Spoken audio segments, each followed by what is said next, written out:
there are no signs of letting up in Russia's relentless attacks on the city of Mykolaiv.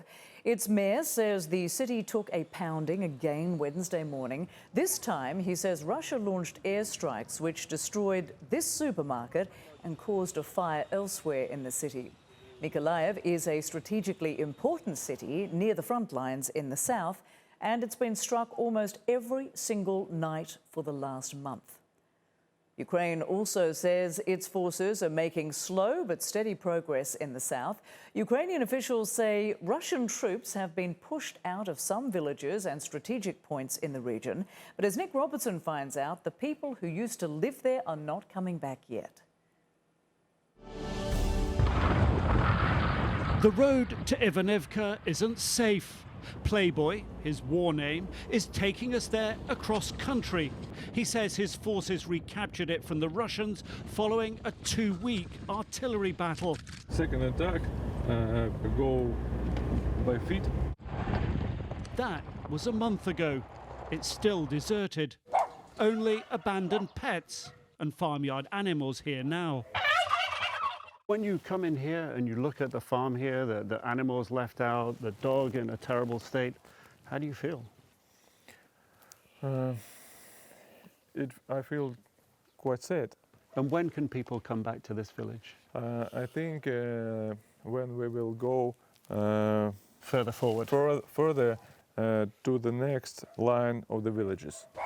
Unexploded shells litter the ground.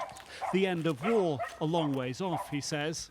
I think it's not will finish very fast because we are not so powerful right now.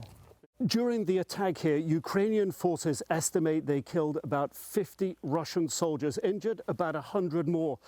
The big challenge for the Ukrainians now, mustering enough men to advance further. The front line just a few kilometers away. A single artillery shell hits its target. The troops that took Ivanivka last month have moved on. We are planning to move forward, surely. When? I don't know. For my own opinion, I think in a month. At the village school, windows smashed, classrooms trashed, empty ration packs on the floor, and a message scrawled before they retreated. The Russian troops have left a parting message. It says, Russia is everywhere. It has no borders. And over here, they've crossed out the Ukrainian word for march and said, use the right language. Where the Russians appeared to fight harder, frontline trenches near the village. Armoured vehicles and tanks taken out by artillery. You get an idea of the ferocity of the fight here from the artillery impacts and the way the trees around here are all shredded. But here's a surprise. Hitting these targets with US-gifted M777 artillery wasn't as easy as the soldiers expected. M777 shooting quite good, but now so good as we expected. Not ungrateful, he says, and very willing to learn better skills. Nick Robertson, CNN, Ivanivka, Ukraine. Ukrainian officials are dismissing suggestions by a former German chancellor that Moscow wants a negotiated solution to the war in Ukraine. Former Chancellor Gerhard Schröder made the remark on Wednesday after meeting last week in Moscow with the Russian leader.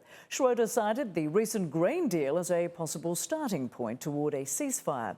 But Schröder has had close ties to Vladimir Putin for many years, and his comments did not sit well in Kyiv. Take a listen.